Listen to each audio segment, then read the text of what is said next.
这里是日本九州唯一一座女子监狱，一切高度规范化。お話しする先生の前で、それ以外は喋ったら怒られる。半数以上的受刑人是惯犯。きついですね、ここの生活は。けど外に出たらやっぱ薬物、覚醒剤の誘惑、手出してしまった自分がおったですね。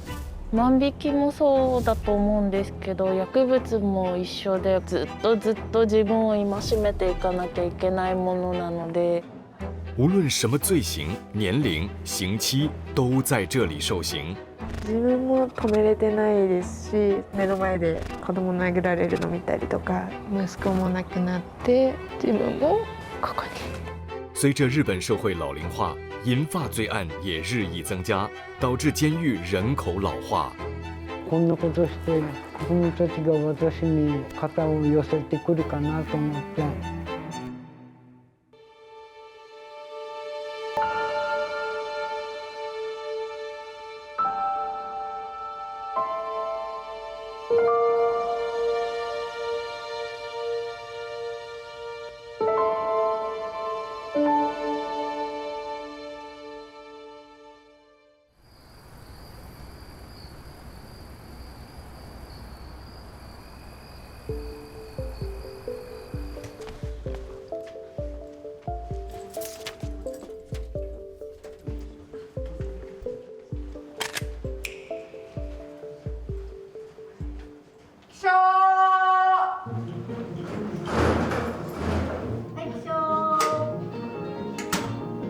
在鹿刑务所，关押受刑人的大楼称为宿舍。每天天还未亮，刑务所的执勤长官会叫所有受刑人起床。点検よーい。体育会点検。実番号。はい、名。接着进行晨检。はい、名。47室点検。21番。はい、名。18番号。はい、1名。します。北塩撤回層に37名、欠員なし現在37名、いじゃりません。37名。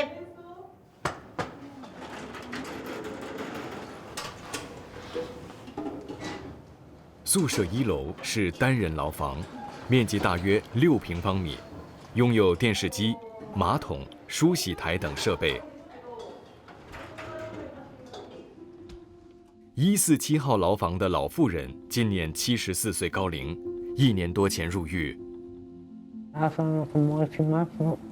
ここに来た理由は万引きが来ました。自分の寂しさからそんなことを万引きっていうのに手を出したと思うな。前野是一名惯犯，过去5年因为盗窃先后被逮捕了5次，这次是他第2次被关进鹿刑务所，刑期从之前的2个月延长到1年4个月。21番朝直前1錠ね、間違いない？はい。ここは私のお部屋です。私は雑居にちょっと病気とかあるから行けないからここで生活させていただいてます。こんな容器の中には自分が年齢がいってるから分かるようにここは作業着入れたりしてこんなして入れてます。これは漢字が分かんないから辞典って調べてから漢字を調べてお手紙書くとかそういった時に利用させてもらってます。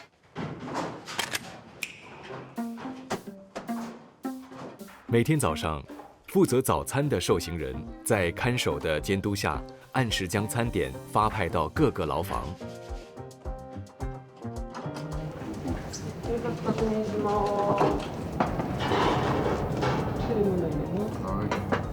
来た時は体重がたくさんあったけどガタッと体重が落ちちゃってそれをなくさなきゃいけないのだからここでお世話になってパンはここ 1,2 年食べてません。受刑人有30分钟的时间用餐，之后就得前往各自的工作岗位上班。在这里，受刑人的日程必须严格按照监狱制定的时间表进行。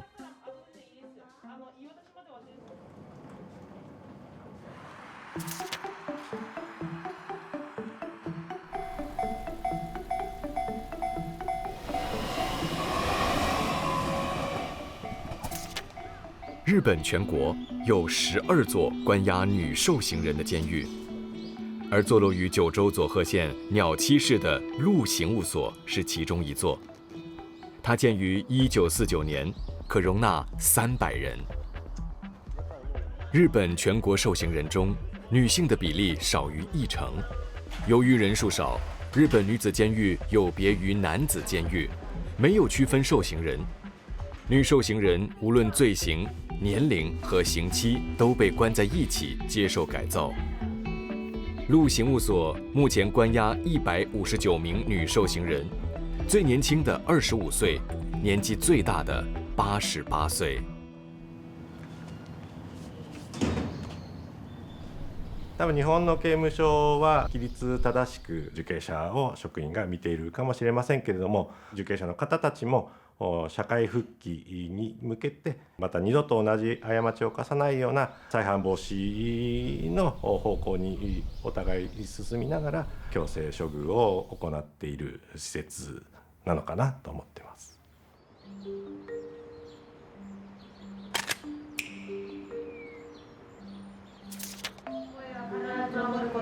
2、仲間が手抜きなど危ない作業をしているときはお互いに注意すること。3、危険を感じたり。每天早上，卫生部门的受刑人会准时到工作间报到，并在看守的带领下背诵职场安全规则，接着做例行的伸展运动。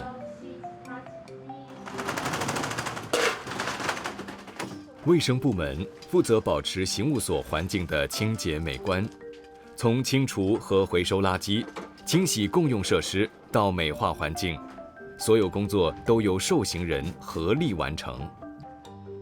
自給自足の原則だったり自営、自分で刑務所を運営するというようなこともありますので、掃除をするのも受刑者ですし、食事をするのも受刑者、洗濯をするのも受刑者が実施しています。在这里，受刑人不可以直视他人，在公共走道或任何场合等候团队的时候，他们必须面对墙或转身。ここの決まり、喧嘩のトラブルだったりとか、そういうのを未然に防ぐため。现年36岁的彻是卫生团队的新成员。私の名前はトールです。今4ヶ月ほど在所しています。万引きによる窃盗です。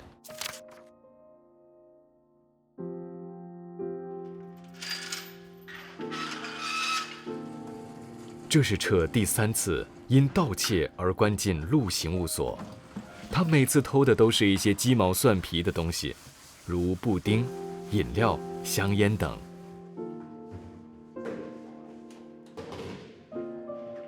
私が小さい頃に母親も万引きで捕まっているっていうような思い出もあるので、多分ちょっとだけ他の犯罪よりかは身近に感じて育ってきた感じです。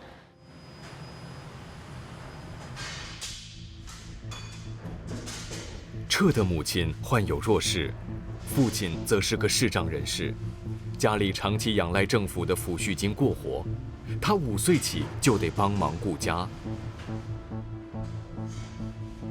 小学5年级那年，彻惨遭父亲性侵犯，至亲的背叛在他心里留下了阴影，导致他性格偏激。父親からの愛情表現だって言われたことに対して、私はそれを受け入れられないっていうところで、父親に対する反発というか、一つは万引きをしていたっていう部分もあります。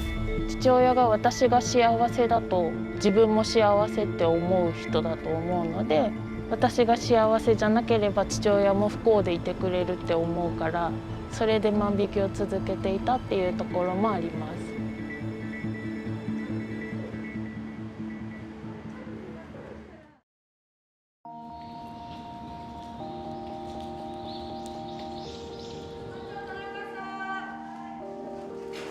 在日本的刑罚制度里，工作是强制性的，所有受刑人都得工作，他们没有薪金，直到获释后，刑务所才会按照他们的工作性质和工时给予一笔小额津贴。お願いします。お願いします。ありがとうございます。こうやってね。工厂里，受刑人各自埋头做事，没有互动。有需要时，他们才举手请示。おしゃべりしたら厳粛になってるから厳しいやからこうするのは班長さんもよく伝えて材料がありませんってこんなってあるその分はそれでこれは先生を。由于年事已高，身体又不好，前野只能做一些简单的活。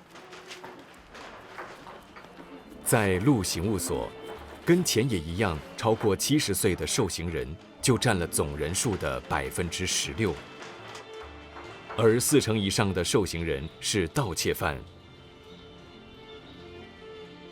高齢化という問題には直面しておりまして、10年前と比べると、現在52歳、平均年齢は52歳なんですけれども、やはり高齢者の割合がすごく多くなっております。おそらくその背景には再犯している人たち、若くて入所していた人たちが年を重ねてまだ入ってきているという状況だと思います。其实，前野并不贫困，他出生于小康之家，婚后育有一对子女。在女儿高校1年级时，她和丈夫离婚，独自一人将儿女抚养成才。如今，她本可安享晚年，却犯下了盗窃罪而入狱。やっぱり食料とお魚と身近な飲み物かな。いや寂しいし、子供たちがもうちゃんと独立してもう一人一人もう各家庭持ってるし、私がこんなことして子供たちが私に肩を寄せてくるかなと思って、いや初めはびっくりしてます。なんでそんなことするの？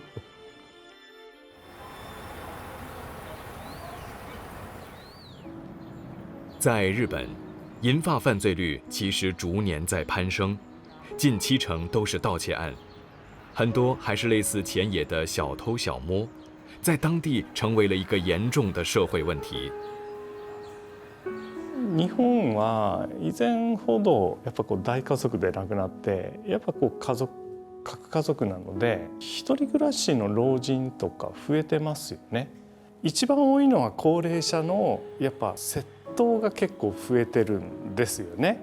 その窃盗の理由に一つはその心の隙間を埋めるというかね、いわゆる窃盗症といってクレプトマニアなどの原因は一つは心の問題でももう一つはやっぱり単純に貧困、物が満たされ必要なので取ってしまう。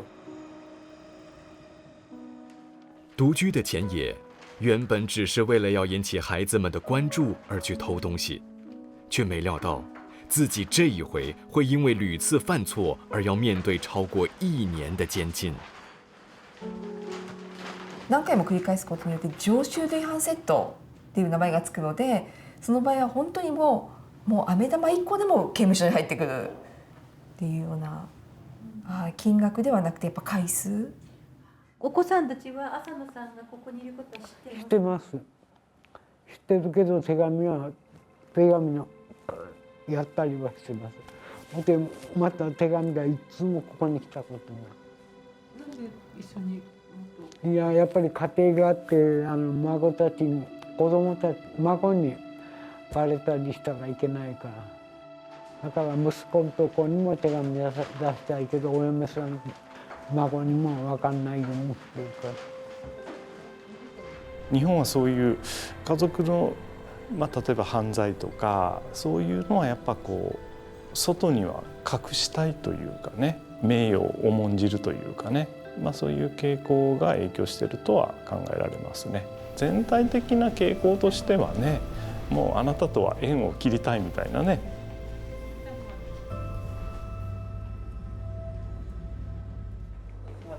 失礼します。今体の調子どうですか？だいぶ良くなった。この間からだいぶ良くなってありがとうございました。ただ目前，前野的身体状况并不好，他除了患有糖尿病，还得了衰弱症，一种因老化造成各个器官功能减退的综合征，需要定期到刑务所的医疗室做检查。ちょっと胸の音聞くね。聴診器ちょっと冷たいよ。刑务所提供免费医疗服务，每年还会为受刑人做2次身体检查。由于受刑人老龄化，衰弱症成为了这里最常見的病症。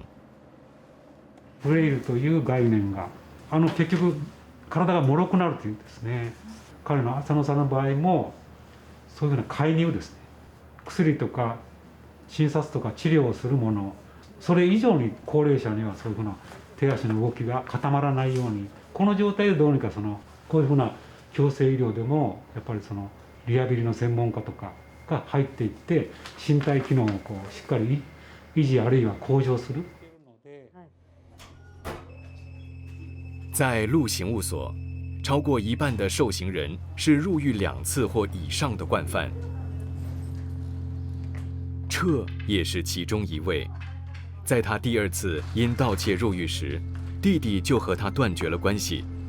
他获释后一个人独居，虽然远离了家里的纷纷扰扰，却没有因此改过。缺钱的时候故态复萌，因而再度被捕入狱。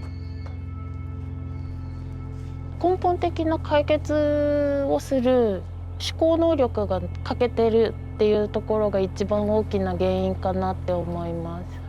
なので今回もお金がないってなった時に、じゃあ何か物を盗んでしまえばその分のお金が浮く。だからそれを支払いに回せる。そういう自分の中での理屈ですよね。へ理屈というか、そういうのがあってずっと続けてきてたんだと思います。じゃあ入っていただいて入り口の方でお待ちください。目前，彻正积极接受心理辅导，在治疗师的帮助下，他将父亲冒犯他的秘密说出口，解开了埋在心中已久的心结。自分の中にはない考え方だったり、周りからどういうふうに見えてるのかっていうことが分かるので、自分を客観視する材料になるので、すごく参考になってます。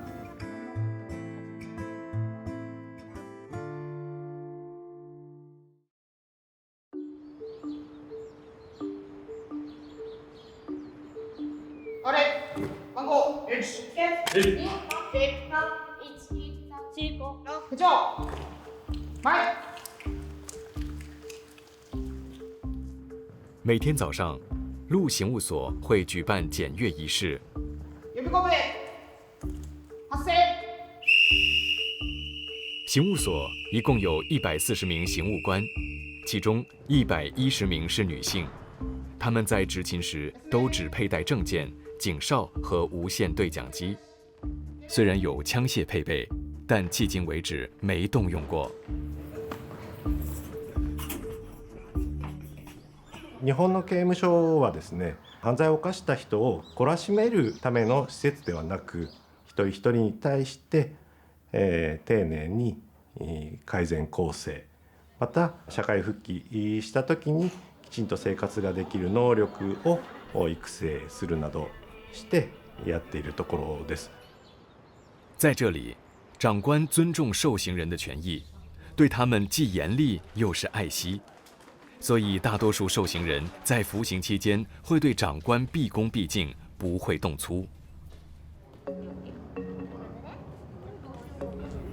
もう一個さ、アネモネなの。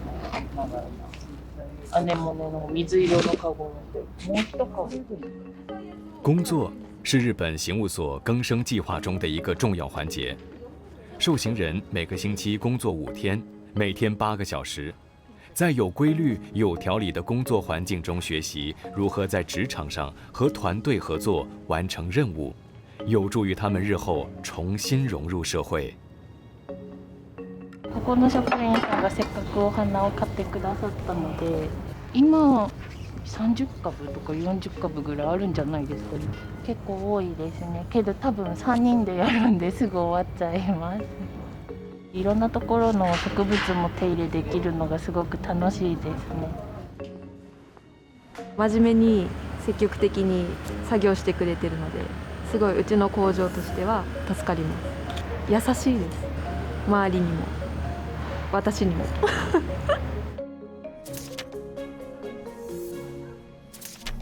北楼的2楼是单人牢房，住着38名受刑人，有4名今天休息。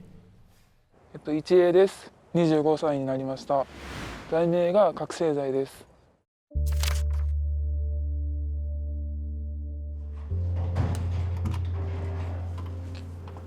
私の部屋です。畳3畳あって、テレビ台があって、テレビがあって、洗面台があります。で、布団があって、これで寝てます。一惠是陆刑务所厨房团队的一份子，今天是他的轮休日。一惠的家人从祖父到他这一代都涉及毒品，他小时候就因父母嗜毒，双双入狱而住进孤儿院，到了小学3年级才和他们团聚。他自己本身在18岁时也沾上毒品，这一次已是他第2次因嗜毒而坐牢。正直きついですね、ここの生活は。きついけど、なんか外に出たらやっぱ薬物、覚醒剤の誘惑に負けてしまったっていうか、手出してしまった自分がおったですね。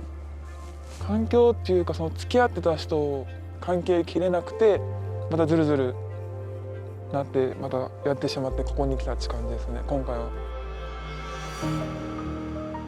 近年来，日本年轻族群滥用违禁药物的现象有上升趋势，因持有大麻而被捕的人数居高不下。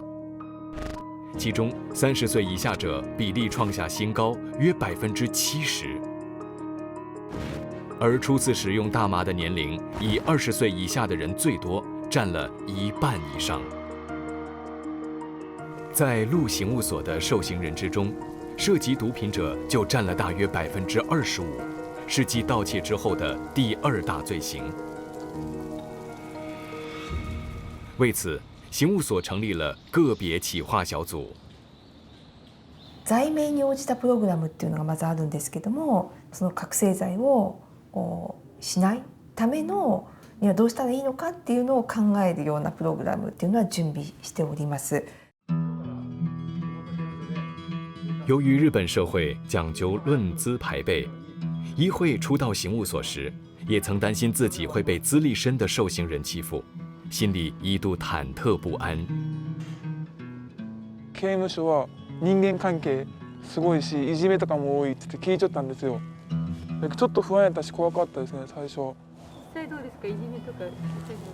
別に思ってたほどはそんなない。やっぱね、イラつくることもあるけど、そこを我慢せんといかんっていうのはやっぱしんどいところもありますね。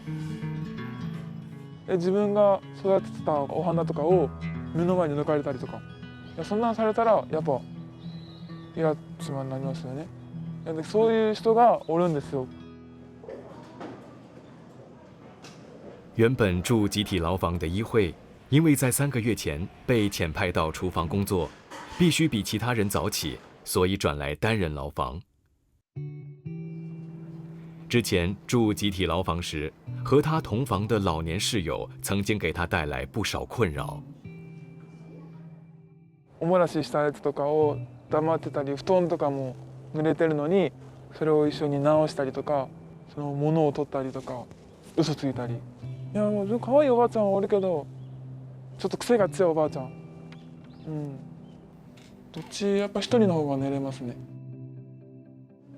不过，住在单人牢房，偶尔也会感到孤单，因为受刑人每天只有3个时段可以看电视，他们也不可以到隔壁牢房串门子。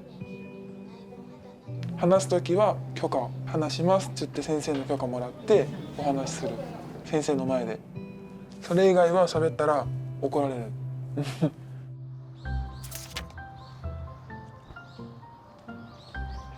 每个工作日，受刑人除了在开工之前在各自的工厂内做伸展运动外，也会有额外一段长达30分钟的集体运动时间。私の名前はひとみです。26歳です。3年ぐらい前にちょっと事件を起こして麓刑務所に来て勤めてるっていう感じです。来自福冈的童，19岁当了未婚妈妈，后来带着儿子嫁人。3年前，年仅3岁的儿子，却在她和丈夫的看管下被虐待致死，夫妇俩双双被捕入狱。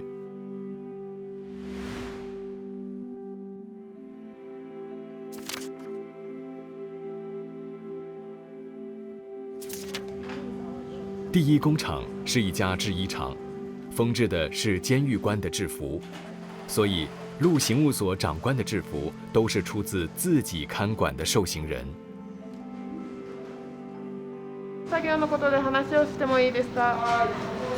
新しい出口からなんか曲がっと作業が書いてらっしゃる。童在工厂的品质管理部门工作，专门检查成品有没有瑕疵，将瑕疵标明后记录下来，再送回楼上工作间做修改。これを貼ってるのは長すぎたり短かったり。ここに来てからはまず先輩が教えてくれて、こういうのはこうだからダメだよとか教えてもらって、それで覚えつつ。どういう意味で好き？この姿。好きでも嫌いでも。尽管并不热爱这份工作，但童宁可工作，也不想待在牢房里无所事事，因为他会胡思乱想。考え事しなくて済む人なんだけど、考え事しなんだと家族のこととか子供のこととかそういうのもやっぱりいろいろ考えちゃうんで、こうやって集中してた方が何も考えずそのことだけに没頭してる。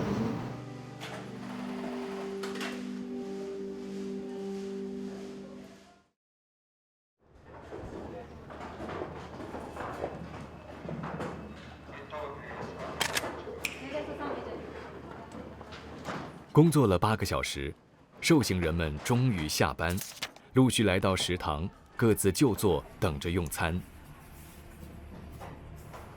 童最怕这种无所事事的等待，在这种时候，他总会回想过去。童的父母在他小学时离异，长大后他离家出走，还未婚先孕。后来，虽然嫁给了一个愿意接纳她和儿子的人，婚姻却不美满。她目睹丈夫虐打儿子，却没有阻止。自分で振り返って、お父さんからちょっと幼少期受けてた虐待で、やっぱ男の人って自分たちよりやっぱ身長高いから、手をこう上げる動作でもやっぱピクッてする時がいまだにあるし、そういうのもあってなんか前に出るっていうのができなかったっていうのもあるし、やっぱり自分も止めれてないですし、目の前で子供殴られるの見たりとか、自分も叩いてしまったりとかやっちゃったんで、息子も亡くなって自分もここに。据统计，2022年日本全国接获的虐童通报案件高达近22万起，其中身体虐待案占了约24%。研究也显示，大约30%的虐童受害者长大后会出现虐童的行为。幼少期虐待を受けると自分の感情コントロールがやっぱうまくできない、あるいはシングルマザー彼氏の方を優先してしまって子供をきちんと養育できない。だからいうのは、自分がそういう苦しい思いをしたからこの子には愛情をかけて育てようと思って愛情をいっぱいかけたら、その時に自分幼少期は親に甘えることできなかったのにこの子ずるいよねみたいなね、そういう何とも言えない感情が湧いてきて、結局うまく養育できない、頭の中ではちゃんと見たいと思ってるけどできないみたいなことがありますね。前の時計で5時4分までです。食事いただきます。在长官的一声号令下，受刑人们开始用餐。刑务所严格实施食不言，寝不语的餐桌礼仪。只见他们默默地咀嚼着摆在面前的食物，童似乎没什么胃口。やっぱり沈黙の時間っていうのがやっぱ考えてしまう。胸いっぱいになってちょびちょび食べたりとか。おかわりないですね。食後の言葉。晚餐时间在半小时内准时结束，受刑人分批离开食堂，整齐有序地回到各自的宿舍。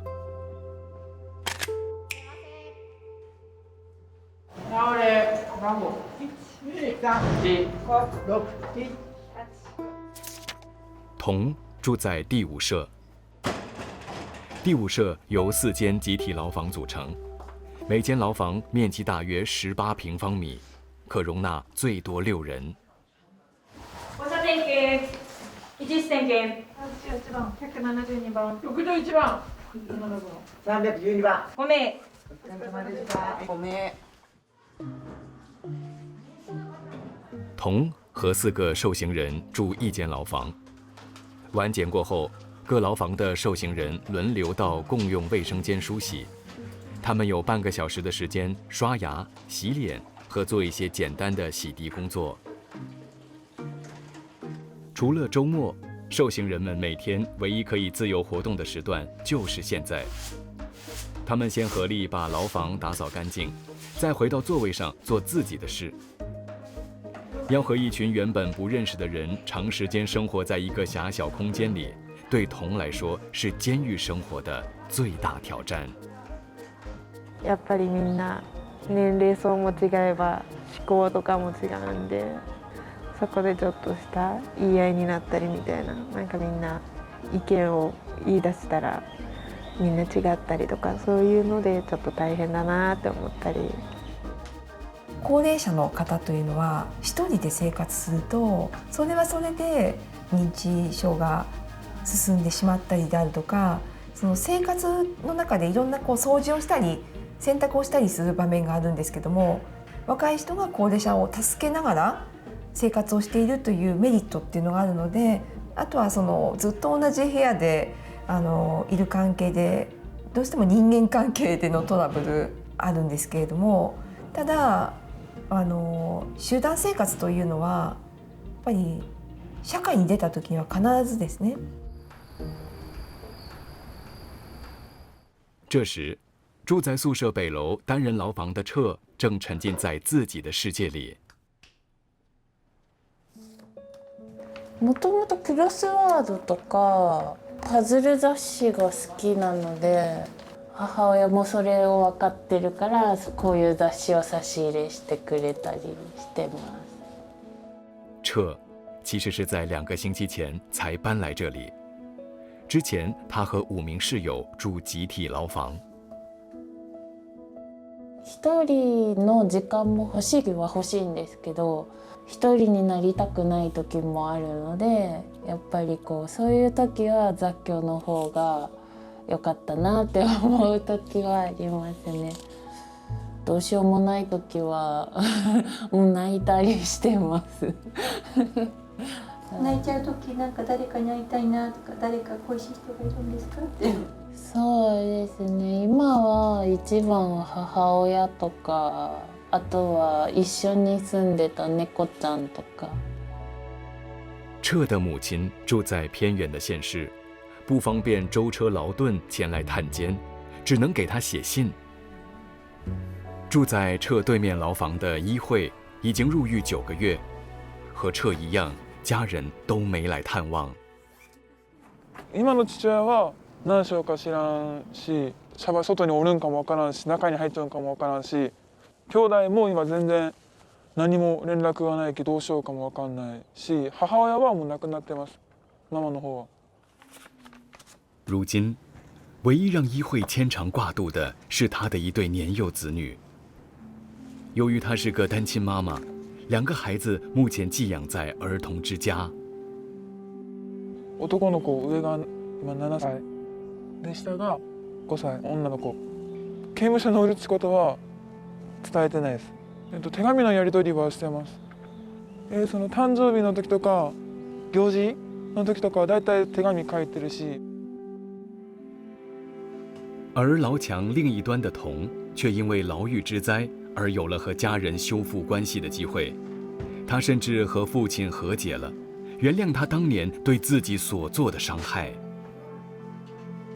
やっぱりお父さんが自分がしてたっていうのを認めてくれて、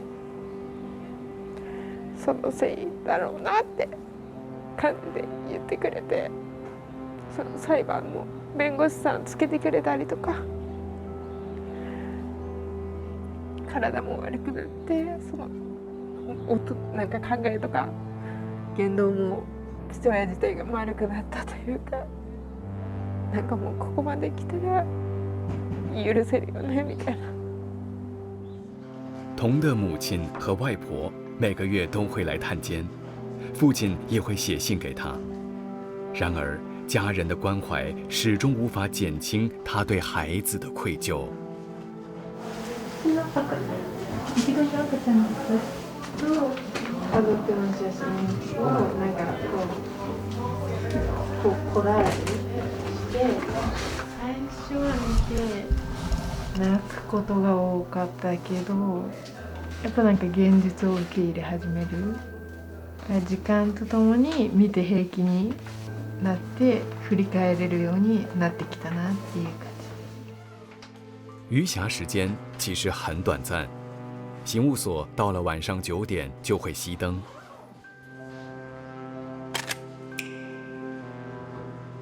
せいぜい子供を寝かしつけに入るっていうのが9時とかだったんで、あとは月命日とか命日とかになったらやっぱり考えちゃうし、そのご飯いただきますする前の待ってる間にも感じで考えたりはやっぱり。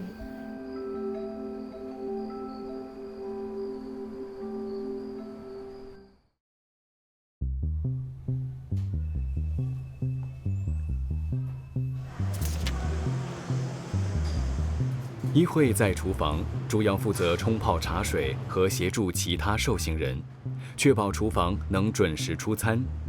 他入狱前曾经在工地、加油站等地方打工，厨房的粗活难不倒他。先生、ホールの検茶を、一般の検茶お願いします。今カレーを刻んでます。喉に詰まったりする人がおるから。おばあちゃん、膝味食の人。为了让受刑人保持健康的体魄，厨房每天都会提供营养均衡的餐食，就连米饭的分量都是根据各工厂女受刑人的活动量来配给。在这里，受刑人如果有工作需要，可以自行使用厨房里的利器。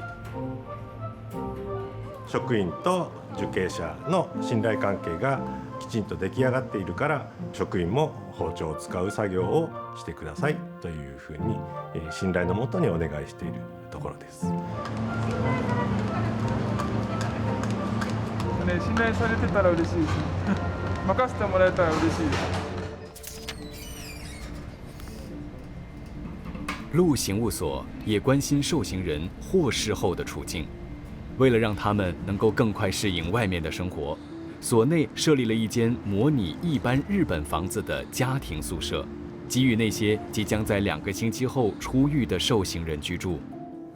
在这里，受刑人会通过教育光碟和课本复习一些重要生活技能，如怎么计划和预算3餐，怎么安全开车等，也看新闻了解时事动态。この2週間がなくてポンと外に出たら何も世の中の情勢を分からないまま外に出るのと同じですごく役に立つと思います。7法人あるのでいろんな業種職種があります。陆刑务所也会不时举办招聘会，邀请愿意给受刑人重生机会的企业前来参加，为即将出狱的女受刑人提供就业选择，有兴趣的受刑人都可以请假出席。稳定的工作对受刑人重新融入社会至关重要。工作既可以让他们自力更生，也可让他们有精神寄托，进而降低他们再度犯案的几率。なんか自分に合った仕事が見つかったらいいなと思って、いろいろ団体さんもあるし、協力支援してくれる人たちもいっぱいおるんで、そういうのが知れる機会なんでいいかなと思ってます。仕事内容なんですけど、花の栽培、収穫、出荷いろいろあります。そういう作業先ほどニューフラワーさんのお話を聞いて、今内外装でお花の手入れもしたりしてるので、そういうの共通点もあって、お花のお世話とかしてみたいなっていうのはあります。出ると同時に就職先が決まってるっていうことはすごく心強いとは思うんです。ちゃんと働く場所を受け入れる先がどんどん拡大していくと、出た後に働きやすくなりますので、そういう社会の理解につながるんじゃないかなというふうに思います。习惯了监狱的封闭式生活，外面的世界对女受刑人来说充满了诱惑和未知数。一番心配、まだ仕事とか住むとこが決まってないんで、また薬に手出してしまうのかとかっていう不安もあります。万引きもそうだと思うんですけど、薬物も一緒で、ずっと自分を戒めていかなきゃいけないもので。他有家，却归不得。帰れば自分の家があるし、でも帰ったら前みたいになるから、一応老人本館に行くようになったの。他想回家，但他的铁窗生涯还很漫長。2年前には祖父亡くして、なんか捕まる前まで元気だったんで、あるんで、いつ家族の誰が死んでも亡くなってもっていうのがちょっと心配。他渴望带着孩子远走他乡。とりあえず地元は離れることが一番やし、もうそういう今まで自分が付き合ってきた人と縁を切ることがとりあえずまず先やと思ってます。他害怕离开，因为这里是他的避风港。本当に守られてるなって思ってます。よっぽど社会の方が怖いですね。